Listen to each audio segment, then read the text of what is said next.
menjadi manusia yang lebih baik lagi. Oh iya, tentu pasti, amin. Ibu Eka, motivasi Ibu Eka, misalnya apa? Misalnya murid bicara itu menjadi lebih banyak. Amin. Oke ya. Seperti Ibu Eka motivasi apa Ibu Eka? Mendukung suami yang akan menjadi kepala cabang. Amin. Motivasi perilaku manusia Ibu Rafika, motivasi Ibu Rafika apa? Ketua IGTK Kota. Oh iya, sekarang Sekarang aja butuh semua orang. oh iya betul. Amal dunia dan akhirat. Amin ya rabbal alamin. Nah sekarang motivasi manusia itu untuk menghindari ketidaknyamanan atau hukuman seperti yang tadi. Ini adalah tingkat rendah sebenarnya dari motivasi perilaku manusia. Biasanya orang yang motivasi perilakunya untuk menghindari hukuman atau ketidaknyamanan. Misalnya anak-anak misal masuk sekolah, dia itu tujuannya supaya aku tidak dihukum. Padahal seharusnya memang kewajiban anak itu untuk datang tepat waktu, bukan karena dia takut dihukum oleh gurunya atau misalnya nilai yang kecil atau misalnya kena marah oleh guru. Sebenarnya itu tidak boleh, tetapi harus ada kesadaran dari dirinya sendiri bahwa hari ini setiap hari sekarang atau selanjutnya saya tidak boleh terlambat datang ke sekolah, mematuhi peraturan sekolah dan memakai seragam misalnya sesuai dengan ketentuan sekolah. Lalu untuk mendapatkan imbalan atau penghargaan dari orang lain, ini adalah motivasi dari perilaku manusia juga. Biasanya orang yang motivasi perilakunya untuk menghindari hukuman atau ketidaknyamanan. Misalnya saya besok mau datang tepat waktu karena diiming-imingi suatu hadiah. Nak, kamu besok jangan terlambat ya, harus tepat waktu. Nanti nilai kamu, misalnya ibu kasih nilai A. Nah, itu bagaimana ya? Jadi dia besok itu datangnya tepat waktu karena mendapatkan iming-iming, mendapatkan nilai A tadi. Untuk menjadi orang yang mereka inginkan dan menghargai diri sendiri dengan nilai-nilai yang mereka percaya. Orang yang dengan motivasi ini akan bertanya, akan menjadi apa orang yang apabila saya melakukannya. Mereka melakukan sesuatu karena nilai-nilai yang mereka yakini dan hargai, dan mereka melakukannya karena mereka ingin menjadi orang yang melakukan nilai-nilai yang mereka yakini tersebut.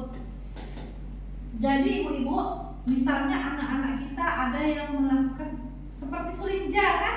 Nanti di sulinja itu ada pertanyaan-pertanyaan untuk kita sebagai pendidik yang misalnya anak melakukan perbuatan yang tidak mematuhi peraturan. Jadi kita itu bukan memarahinya, kita ajak ngomong. Misalnya anak yang terlambat datang ke sekolah, kita ajak ngomong, nak, kenapa kamu terlambat? Kita harus tahu dulu. Pasti dia membuka kan?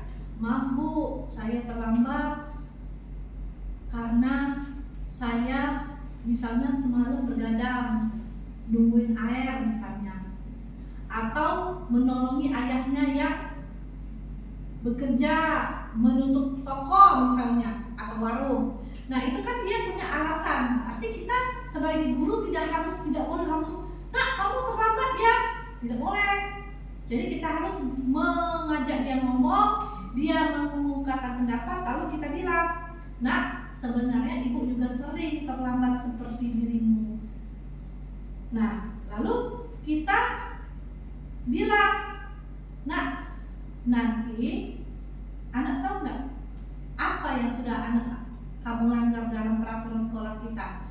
Misalnya dia jawab kan, ya bu, saya ini melanggar peraturan sekolah karena terlambat datang, tidak mematuhi.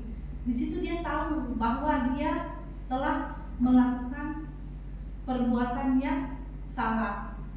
Tanpa disebutkan dia salah, tetapi dia sudah mengakui kesalahannya. Lalu anak tersebut kita ajak ngomong lagi, nak, untuk kedepannya apa yang harus kamu lakukan? Pasti dia berpikir kan? Pasti dia berpikir bahwa di kemudian hari dia tidak akan melakukan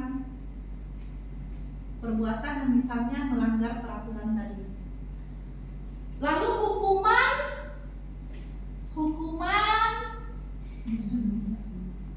plus before,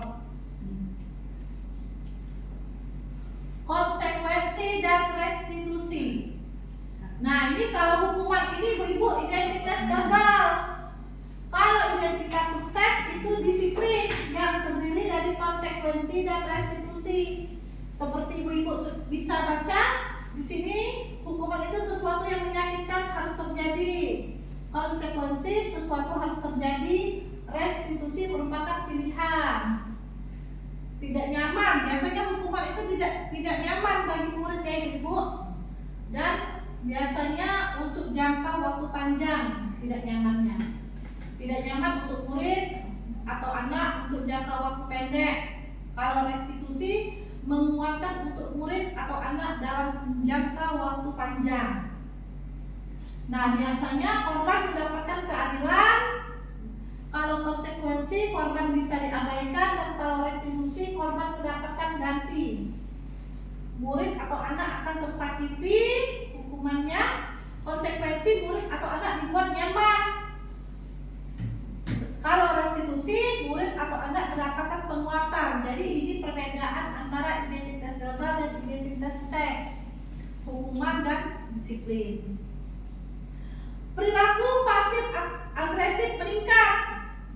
Anak-anak kalau misalnya kita beri hukuman, berarti kita tahu bahwa anak itu pasti bukannya berhenti, tetapi malahan lebih lagi melakukannya. Tetapi kalau konsekuensi, penguatan hanya bertahan dalam jangka waktu pendek. Nah, kalau restitusi, masalah menjadi terpecahkan. Sistem tidak akan berjalan bila murid tidak takut. Memerlukan monitoring dan supervisi terus-menerus kalau konsekuensi, dan murid belajar bertanggung jawab untuk perilakunya. Itu kalau restitusi. Lalu hukuman berlaku hanya pada sebuah institusi, tidak berlanjut pada kehidupan nyata. Mungkin dia kalau misalnya hanya takut pada saat sekolah datang terlambat, memakai seragam, itu menjadikan dia hanya untuk di sini, tapi untuk di luar belum tentu dia bisa menerapkan peraturannya. Nah, ibu-ibu, ini berarti kalau hukuman itu negatif ya ibu-ibu. Lalu kalau konsekuensi netral dan restitusi itu positif. Misalnya kalau tadi yang misalnya hukuman, awas ya kalau kamu melakukan lagi ya, nanti awas kamu. Itu bisa menjadi suatu ancaman verbal, hukuman verbal. Jadi hukuman itu ibu-ibu tidak harus dengan fisik. Misalnya dengan lari 10 kali lapangan, atau squat jam, atau push up. Dengan ucapan pun itu termasuk hukuman verbal. Lalu misalnya dengan netralnya, lakukan apa yang saya katakan misalnya. Nak, lakukan ya yang ibu katakan misalnya. Lalu kalau positifnya, apakah hal yang sesungguhnya ingin kamu lakukan? Jadi positif untuk restitusi itu dia menjadi pilihan, membedakan positif dan negatif, perbuatan baik dan buruk. Lalu kalau hukuman itu juga termasuk mode paksaan. Kalau konsekuensi stimulus atau respon, dan kalau restitusi teori kontrol. Negatifnya ya, kalau kita menerapkan hukuman mendorong menyalahkan diri dan konsep dari diri menjadi buruk. Lalu kalau misalnya konsekuensi stimulus respon mendorong kepatuhan, biasanya anak-anak itu. Lalu konsep diri menjadi baik. Kalau restitusi teori kontra mendorong disiplin positif dan konsep diri menjadi kuat. Next.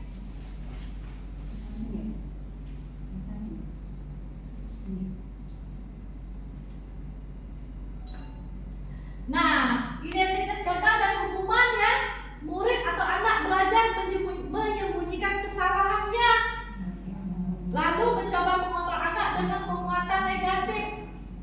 Dampak pada murid marah, merasa bersalah, rendah diri, dan mengasingkan diri. Kalau sering anak itu melakukan perbuatan salah, kita hukum dia jadi rendah diri dan mengasihkan dirinya, malu dia sama teman-temannya. Nah, tiba-tiba anak itu merasa tidak diharapkan atau sangat melukai. Lalu dibuat oleh guru. Hukuman itu biasanya dibuat guru tanpa secara spontan seperti itu ibu-ibu ya. Lalu menyakitkan, guru menjalani konsekuensi dengan menyalahkan, mengkritik, menyindir dan merendahkan. Identitas sukses, ibu ya, mulai anak-anak belajar taat peraturan, mencoba mengontrol anak dengan penguatan positif, kehilangan hak, waktu jeda seorang diri, dan penahanan. Mengerti ya ibu-ibu? Putri, mereka mengerti ya? Lalu sudah diketahui dan masuk akal, dibuat oleh guru dan murid. Membantu guru menyatakan peraturan, melakukan peringatan dan menerapkan konsekuensi. Kalau restitusi berupa undangan untuk mengadakan restitusi biasanya ya dibuat oleh murid. Jadi ada pembuatnya itu bersama-sama murid, bukan hanya guru yang melakukannya. Lalu menguatkan, guru menyebutkan keyakinan keras, membimbing kerangka acuan berpikir restitusi murid atau anak. Next, Ibu Eka. Nah, ini konsep disiplin dengan identitas gagal berarti hukuman, ya. Ini yang tadi tidak nyaman, murid merasa takut, terpaksa, murid menjadi rendah diri. Penghargaan tadi, yang karena hadiah tidak efektif, merusak lingkungan. Merusak lingkungannya itu maksudnya apa ya ibu? Ada yang tahu?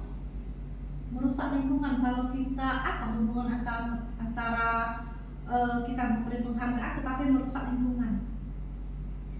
Jadi ibu-ibu kalau di sekolah formal itu SD, SMP, SMA, kalau misalnya gurunya memberikan penghargaan kepada salah satu murid, itu terjadi kecemburuan sosial, kecemburuan oleh murid yang lain.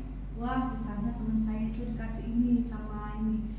Kita tidak tahu sebagai guru, padahal dalam hati mereka itu ada rasa kecemburuan. Lalu konsep diri dengan identitas sukses. Ya, ini dengan identitas gagal yang di atas, kalau yang di bawah dengan identitas sukses. Bisa ibu baca perbedaannya?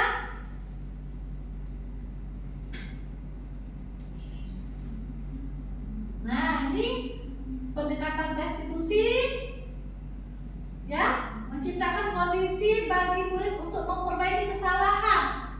Tadi kan yang identitas gagal dan identitas sukses. Restitusi ini termasuk identitas sukses. Apa restitusi itu? Nanti ada sering bicara itu ibu ya. Nah, restitusi itu menciptakan kondisi bagi murid untuk memperbaiki kesalahan, sehingga mereka bisa kembali pada kelompok mereka dengan karakter yang lebih kuat. Ini yang ngomong ini peneliti ya ibu ya, dosen 2004, bukan saya. Ciri-cirinya bukan menebus kesalahan, memperbaiki hubungan, tawaran bukan paksaan, menuntut untuk melihat ke dalam diri. Jadi kita itu menuntut anak untuk mengetahui sendiri, menyebutkan sendiri apa kesalahannya, dan mencari kebutuhan dasar yang mendasari tindakan. Fokus pada karakter bukan tindakan, dan menguatkan dan fokus pada solusi. Nah, hukuman tadi ibu yang konsekuensi yang gagal tadi ya, tidak rencana, tiba-tiba. Kita masih ingat kan kalau kita sekolah dulu ibu, kalau misalnya kita melanggar peraturan kan, guru langsung misalnya tidak misalnya nanti ya ibu akan berpikir dulu apa yang akan ibu lakukan terhadap kamu, tapi tidak, dia pasti spontan. Dan kita tidak tahu apa yang terjadi atau tidak dilibatkan. Kita tidak tahu hukuman yang diberikan ibu itu nanti apa terhadap kita. Karena memang dari ibu itu sendiri tidak melibatkan kita. Lalu bersifat satu arah. Lalu berupa hukuman fisik atau psikis tadi. Misalnya fisik tadi misalnya dengan berlari 3 keliling lapangan misalnya. Atau misalnya